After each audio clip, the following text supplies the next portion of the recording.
শুভ সকাল বন্ধুরা, কেমন আছেন? আশা করি সবাই সুস্থ আছেন, ভালো আছেন। আমিও ঠিক আছি। আজকে 8ই মে রবীন্দ্র জয়ন্তী। রবীন্দ্রনাথের প্রতি আমার শ্রদ্ধা, প্রণাম তাকে। আমার একটা শর্টস আমি আজকেই সকালে আপলোড করেছি। আমার নৃত্যের মাধ্যমে তাকে একটি শ্রদ্ধা জানিয়েছি তার জন্মদিনে। তার প্রতি কিছু বলার আমার নেই। সবাই জানেন রবীন্দ্রনাথের লেখা, রবীন্দ্রনাথের সমস্ত কিছুই, তার ধ্যান ধারণা, অনুভূতি সমস্ত কিছুই আমাদের জীবনের সাথে যেন ওতপ্রোতভাবে জড়িত। আমি প্রতিটা জীবনের পদক্ষেপে বারে বারে রবীন্দ্রনাথকে বিভিন্নভাবে উপলব্ধি করতে শিখেছি। আপনারাও হয়তো তাই শিখেছেন। আমাদের বাঙালিদের মনে রবীন্দ্রনাথ একটা আলাদাই জায়গা, আলাদাই ভালোবাসা জায়গা। তার জন্মদিনে তাকে শত শত প্রণাম। আমি কালকে রাত্রেই চলে এসেছি আমার মামার বাড়িতে। আজকে সারাদিনটা আমি মামার বাড়িতেই কাটাচ্ছি। কেমন করে কাটাচ্ছি, কী করছি না করছি সমস্ত কিছু আজকে আপনাদের সাথে শেয়ার করব। ঘড়িতে এখন 9:15 বাজছে। আমাদের সবারই জলখাবার খাওয়া হয়ে গেছে। ছেলে যেহেতু আজকে ভোর 5টায় উঠেছে, তো সব কিছু তাড়াতাড়ি হয়ে গেছে। এখন ছেলে গেছে আমার বাবার সাথে কিছু টুকিটাকি জিনিসপত্র কিনতে। আজকে আমি একটু রান্না করব আমার বাবার এখানে। সচরাচর রান্না করাটা হয় না, আসলেই বসে থাকি, গল্প করি, আড্ডা মারি। হ্যাঁ, আর শ্বশুরবাড়িতে তো রান্না করা হয়ই। তো সেই জন্য আমার একটু ইচ্ছাও করে যে বাবাকে রান্না করে খাওয়াই। বাবা যদি কাছাকাছি থাকতো আমি অবশ্যই এক জায়গায় রান্না করে বাবাকেও একটু দিতাম। কিন্তু যেহেতু আমার বাপের বাড়ি থেকে শ্বশুরবাড়ির ডিস্টেন্সটা অনেকটা দূরে, সেহেতু রান্না করে পাঠাতেও পারি না।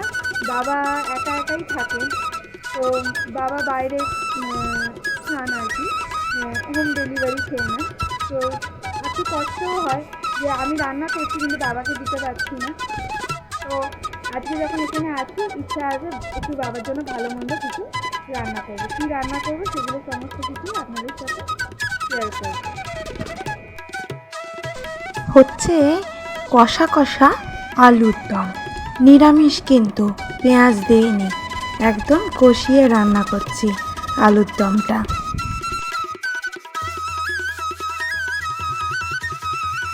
নিতে গেছে, পনিরও হবে। দেখুন আম কেটে রেখেছি, আম খাবো। আমটা অতটা মিষ্টি হয়নি কিন্তু ঠিক আছে, মোটামুটি চলে যাবে। আম খাচ্ছি আর রান্না করছি। এখানে বাটাবাটি সব রেডি।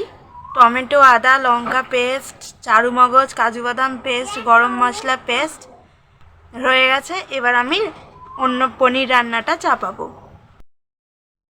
এই হয়ে গেছে আমার পনির, সিম্পল এবং ডিলিশিয়াস।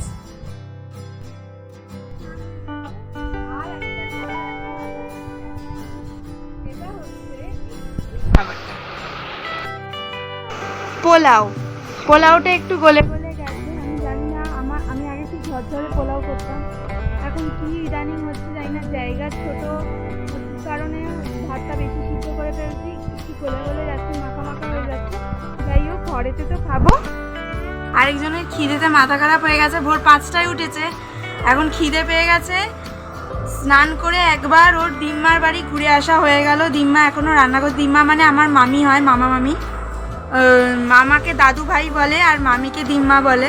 তোদের বাড়িতে ঘুরে এলাম, তা এখনও মামি রান্না করছে, এখনও মামি রান্না শেষ হয়নি। আমি বললাম না, ওকে খাইয়ে নিই, যেহেতু অনেক সকালে উঠেছে, খিদেও পেয়ে গেছে ওর। তো আমিও খেয়ে নিচ্ছি, আমিও সকালে উঠেছি ওর সাথে, খেয়ে নিয়ে রেস্ট নেব। তারপরে তো আবার বিকালে আমার ক্লাস করানো আছে, আজকে ক্লাস করাবো। খাওয়া দাওয়া শেষ হয়ে গেছে, এবারে যাচ্ছি ঘুমোতে। প্রচণ্ড ঘুম পাচ্ছে, যেহেতু সকালবেলা উঠেছি। ছেলেরও প্রচণ্ড ঘুম পাচ্ছে, তো এখন ঘুমোতে যাচ্ছি। খাওয়া কমপ্লিট, পেট টেট ঢাই হয়ে গেছে, এবার ঘুমিয়ে নিই একটু। আমাদের মামার বাড়ির গলিতে বিভিন্ন রকমের গাছ আছে, তার মধ্যে এই একটা গাছ হচ্ছে লিলি ফুলের গাছ। হ্যাঁ, লিলি আরেকটা ফুল আছে যেগুলো গোল মতো হয়। হ্যাঁ, আর এই এক ধরনের লিলি, এটা আমাদের গলিতে হয়। ঘুম হয়ে উঠে গেছি অনেকক্ষণই, দুপুরবেলা। ছেলে বেশিক্ষণ ঘুমোচ্ছে না এখানে, জানি না জায়গাটা চেঞ্জ হয়েছে বলে বোধহয়। দিয়ে তারপরে যাই হোক, ঘুমিয়েছে, অনেকটাই ঘুমিয়েছে।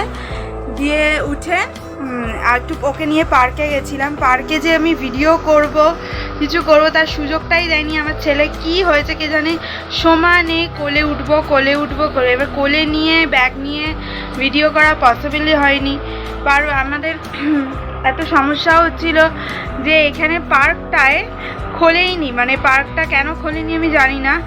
ও মানে গিয়ে কোনো লাভই হয়নি পার্কটায়, ও কিছু চড়তেও পারেনি। জাস্ট পার্কটা একবার ঘুরে নিয়ে, আমাদের চেতলা পার্কটা একবার ঘুরে নিয়ে চলে এসেছি। আর কোথাও এখানে তো মানে কাছাকাছি ওরকম পার্ক নেই যে বাচ্চাদের নিয়ে যাবো। ওখানেই সবাই, ওখানে অনুষ্ঠান হচ্ছিলো, আজকে রবীন্দ্র জয়ন্তীর অনুষ্ঠান হচ্ছিলো, ভাবলাম দেখবো, কিন্তু একে নিয়ে তো টেকাই যাচ্ছে না, এত দুষ্টু হয়ে গেছে, একে নিয়ে কিছু টেকা যাচ্ছে না। আপাতত ওই ফুচকার ওখান থেকে আলু কাবলি নিয়ে এসেছি, ছেলেকে একটু মুড়ি মাখিয়ে দেবো, মুড়ির সাথে আলু কাবলিটা মাখিয়ে দিলে ভালো খায় আর কি। তো সেটা মাখিয়ে দিয়ে এখন ছেলেকে খাওয়াচ্ছি। আমার একটু বাদেই এক্ষুনি স্টুডেন্টরা চলে আসবে, আমি ক্লাস করাবো। এই যে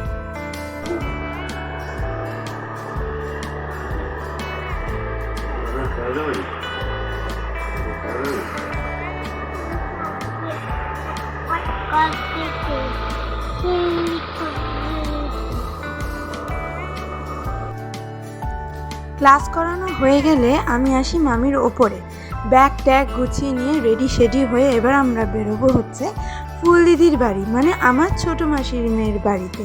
তাই জন্য মামা মামিও যাচ্ছে, আর ফুল দিদির হাজব্যান্ডও আমাদের নিতে এসেছিল। তো ওর বাড়িতে আজকে আমরা থাকবো। তাই ভাবলাম যে চলো, আমি যখন এসছি এখানে ক্লাস করাতে, যাই তোমাদের সাথে, গিয়ে নয় একদিন একটু হুল্লোড় করে থাকা যাবে। তাই জন্য এখন চললাম ফুল দিদির বাড়ি, গড়িয়াতে, অ্যান্ড্রুজ কলেজের কাছেই ওর বাড়ি। তো এখন জামাইবাবু নিতে এসছে, ওর গাড়িতে করেই আমরা এখন যাচ্ছি। আর এদিকে রাস্তার উল্টো দিকে জগন্নাথের পুজো হচ্ছে, জয় জগন্নাথ বলে বেরিয়ে।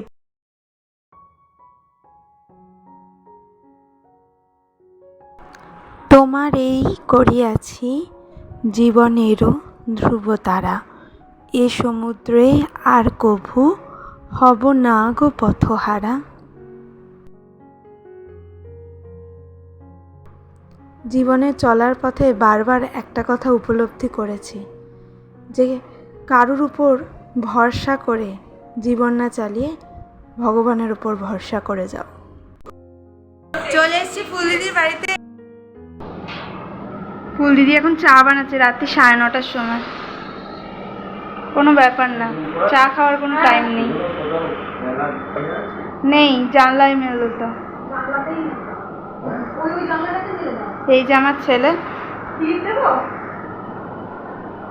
কোনো ইয়ে নেই, এই একটা ঘর ফুল দিদি,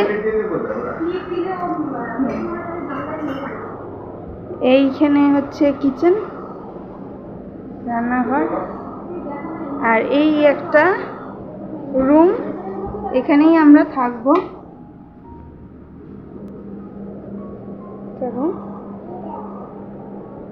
এটা একটা ড্রয়িং রুম, সবাই আমরা এখানে বসেছি এখন। গাড়িতে আসার সময় ছেলের একটু শরীরটা খারাপ করেছিল, তাই ফুল দিদিকে বললাম একটুখানি অল্প করে খাবার খাওয়াবো, পাতলা ঝোল দিয়ে ভাত। হ্যাঁ, তাই করে দিয়েছিল ফুল দিদি, কিন্তু তাতেও আমার ছেলে খেতে চাইছিল না, কোনো কারণে ঝাল লাগছিল বোধহয়। শুধু আলু দিয়ে ভাত খেয়েছে, আলু ভাতে দিয়ে শুকনো ভাত খেয়েছে, তাই খাক। এখানে আমার বাবাও চলে এসছে কিছুক্ষণ বাদে। আজকে আমরা সবাই মিলে এই ফুল দিদির বাড়িতে হুজ্জুদি করছিলাম। হ্যাঁ, তার মধ্যে আমি একটা কেস করেছি, জানলায় গাছের টব ছিল, সেটা জানলা বন্ধ করতে গিয়ে দাম করে ফেলে দিয়েছি। টব ঠিক না, ওখানে ছিল একটা মানে অন্যরকম, নিচেরটা জল, ওপরটা প্লাস্টিকেরই ছিল, ভাঙিনি কিন্তু জলগুলো পড়ে গেছিলো। এখানে ফুল দিদির বিভিন্ন শোপিস, ফুল দিদির অ্যালবাম, ঘড়ি সাজানো আছে, বিভিন্ন জিনিস দিয়ে সুন্দর করে সাজানো রয়েছে ফ্ল্যাটটা। আরও সাজাবে ওরা যত দিন যাবে। তারপরে আমরা জমিয়ে খাওয়া দাওয়া করতে বসে গেলাম, ছেলেকে খাইয়ে নিয়ে। মেনুতে ছিল চিংড়ি মাছের মালাইকারি, যেটা মামি করে নিয়ে গেছিলো, আমি পনির নিয়ে গেছিলাম, যেটা তখন খাওয়া হয়নি, আর তরকা ছিল আর রুটি ছিল। তো জমিয়ে খাওয়া দাওয়া করে এখন এই যে আড্ডা বসলো, এখন কন্টিনিউ হবে, চলবে।